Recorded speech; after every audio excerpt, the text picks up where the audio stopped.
Hindi po tama. But for this letter, Attorney Lopez, mukha po kasing talagang ayaw niyong malaman ng taong bayan kung paano niyo po ginastos yung 612 million pesos na confidential funds ng Office of the Vice President at pati po ng DepEd. Sa Deputy Speaker J. Suarez. Thank you very much. Mr. Chair, I would just like to direct my questions first to Attorney Sanchez very quickly. Attorney Sanchez, what was one of the first things that you did when you first entered the Congress, the committee hearing? I took an oath, You Mr. took Chair. your oath, no? Sinabi nyo dun sa oath nyo na magsasabi kayo ng katotohanan, na hindi kayo magsisinungaling, tama? Yes, Mr. Chair. And I would like to assume that you're sticking by that oath.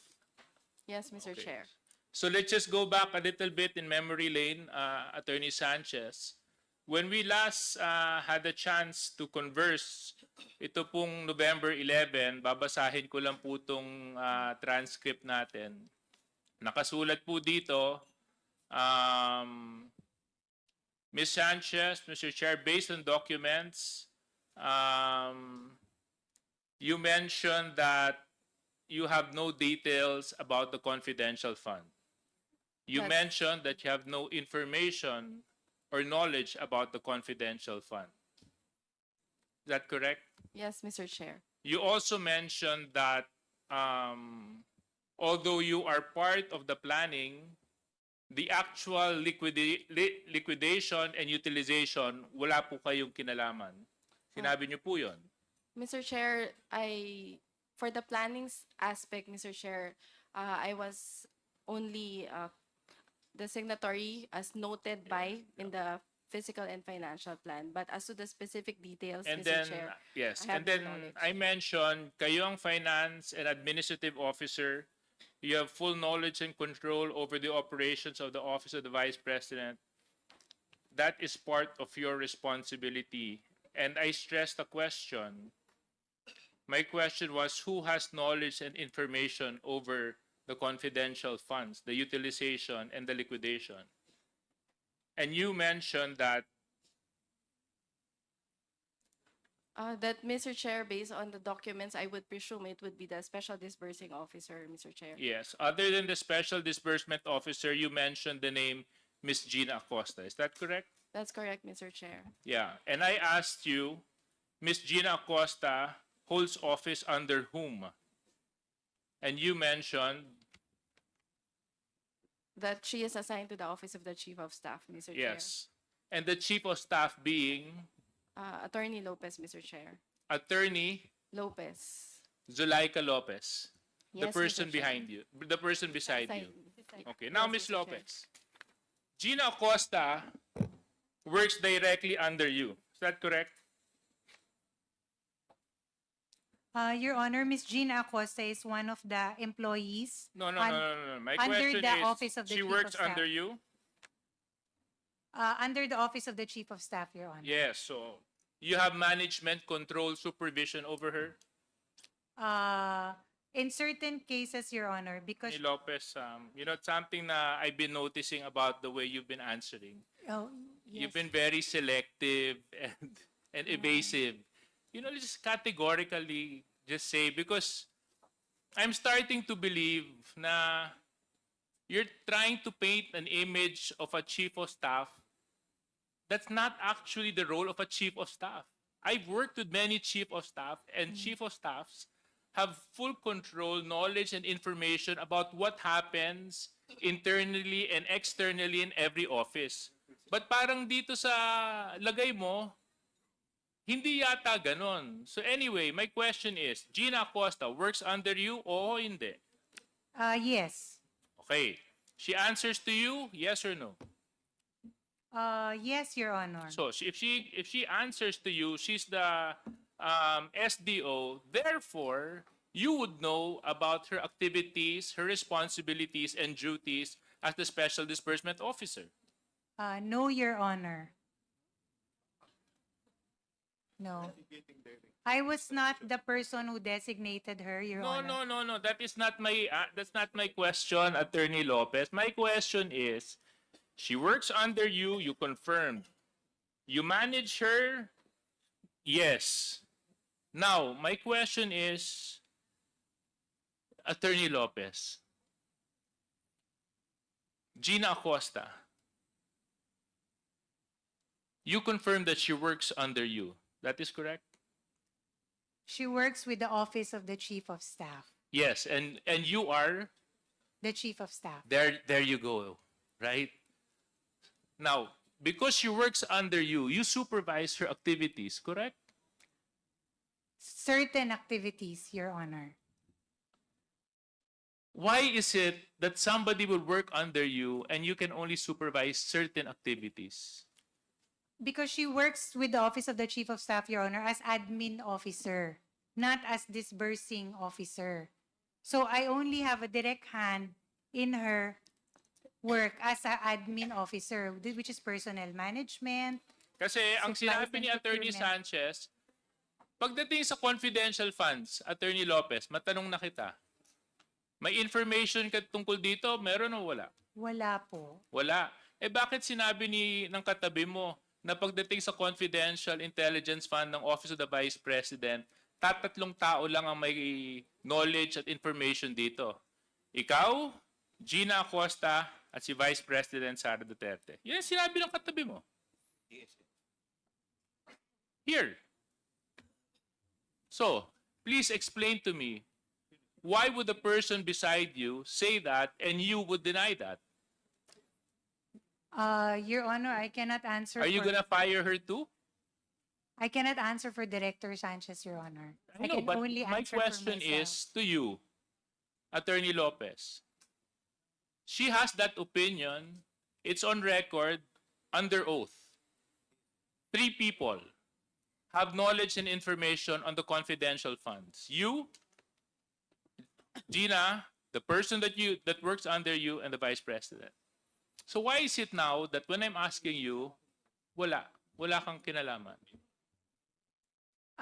Your Honor, Mr. Chair, because that is the truth. I really have no personal knowledge as regards the matter of confidential funds. Okay.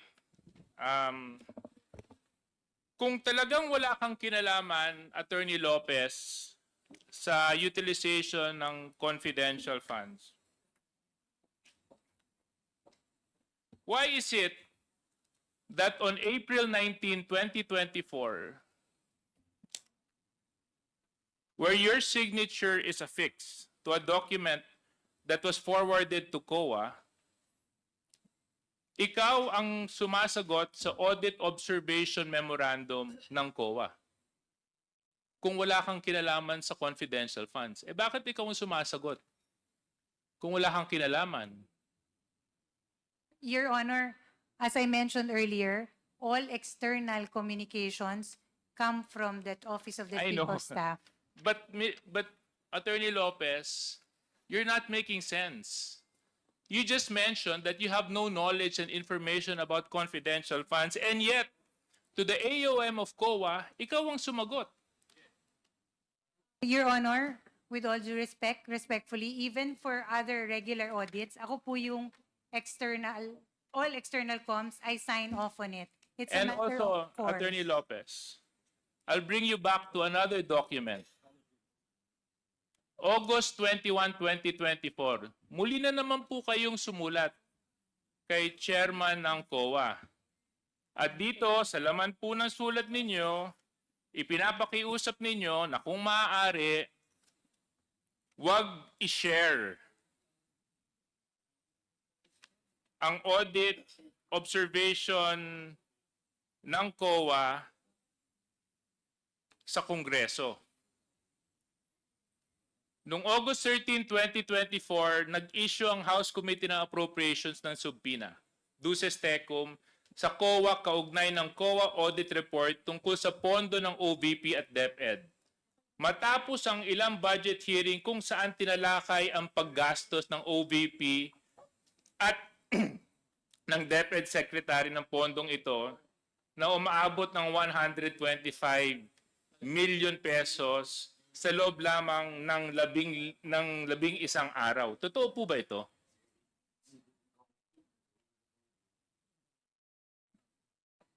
Your Honor, I'm sorry, I did not catch the question. Respectfully, may you please repeat? I'm sorry. Attorney Lopez, nag-issue po kayo ng sulat sa COA ng August 21, 2024. Tama po ba mali? Yes, Your Honor. Ano po ang dahilan kung bakit po kayo sumulat sa COA? I understand during the time, Your Honor, there was a subpoena issued to the Commission on Audit for the release of certain documents pertaining to the audit, ongoing audit of some transactions of the Office of the Vice President. So ang dahilan kung bakit po kayo sumulat sa COA ay upang pigilan ang COA mag-release ng kanilang audit report and other related documents tungkol sa utilization ng confidential funds ng OVP at ng DepEd. In your words, you said here, you are of the position that the subject subpoena should not be complied with. Is this correct? Your Honor, in Is this correct? It's a yes or no, Attorney Lopez. Is this correct? Were these the words you affixed on your letter?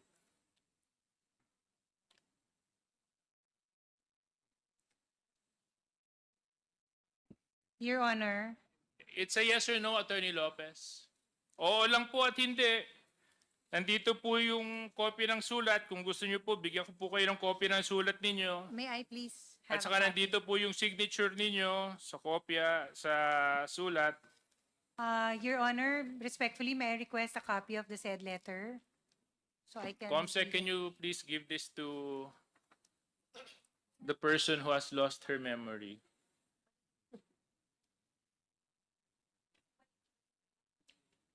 Can you just confirm this letter?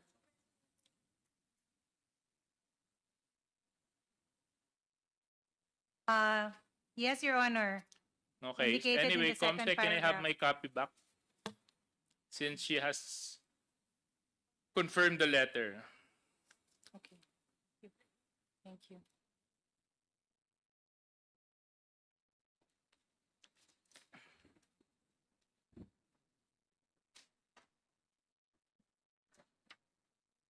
When you issued this letter, Attorney Lopez, did you act on your own volition?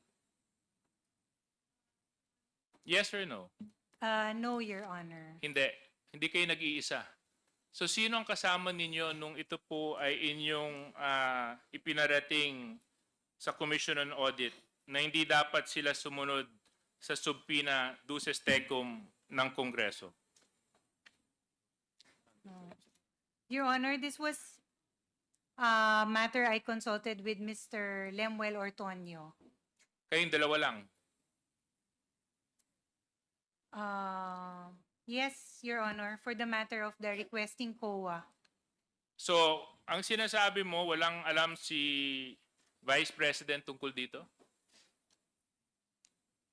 Your Honor, it was a letter that Ma'am, it's a yes or no. Let's not make life difficult. May kinalaman ba ang Vice Presidente sa sulat na ito? Oo, hindi. Opo, yes. So, she knew about the letter. Correct. Yes, Your Honor. Before you signed off to it and sent it to COA, correct? Yes. So, kayo po ba, Attorney Lopez?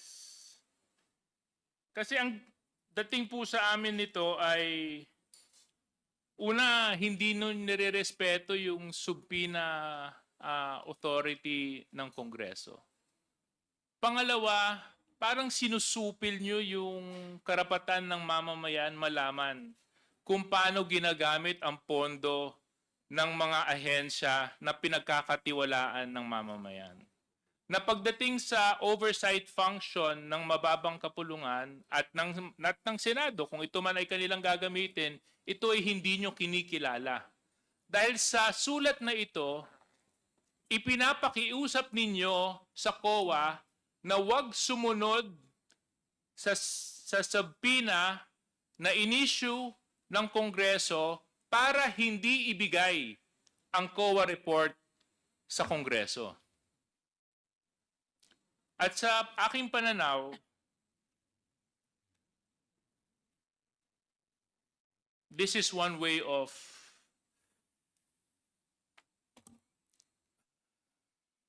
how do you explain it, Congressman Zia? You're good in explaining.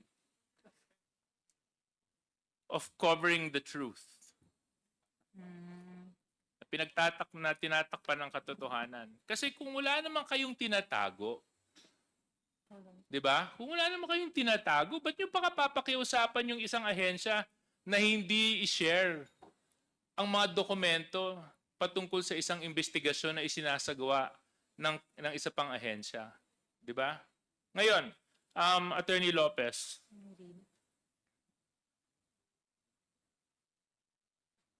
dahil sa sulat na inalabas ninyo, at inamin nyo rin naman na ikaw, si Mr. Ortonio, tama po ba? At ang ating Vice Presidente, ang may alam tungkol sa sulat na ito. Hindi po ba kayo naniniwala na karapatan ng taong bayan malaman kung paano nyo po ginastos ang pera na ipinagkatiwala sa inyo? Your Honor, may I answer? Please answer. Mr. Chair, thank you. Respectfully, Your Honor, that letter does not in any way seek to undermine the power of Congress as regards matters regarding to the power of the purse. It is not. It is simply a request to the Commission of Audit, given that there is still an ongoing audit investigation. That's why we requested that since hindi pa naman po natatapos yung audit, hindi naman po din tama na ibibigay na muna yung ganong documents. With due respect also to the audit still being done at the Office of the Vice President. So yun lang po yung position namin. We do not seek to belittle nor undermine the power of Congress, Your Honor. That is the farthest Yes, and the least of our intention. But Attorney Lopez, that is not a call for you to make. Right? Your Honor, it was Precisely because you are the agency that is being investigated. That's totally uncalled for. You're asking another agency not to cooperate with Congress when an ongoing investigation is happening. That's suppression of the truth. At the very least, dapat hinayaan nyo na lang. Di ba? Kung wala naman kayong tinatago, pwede nyo naman po ipaliwanag yun dito pag nag-hearing na tayo.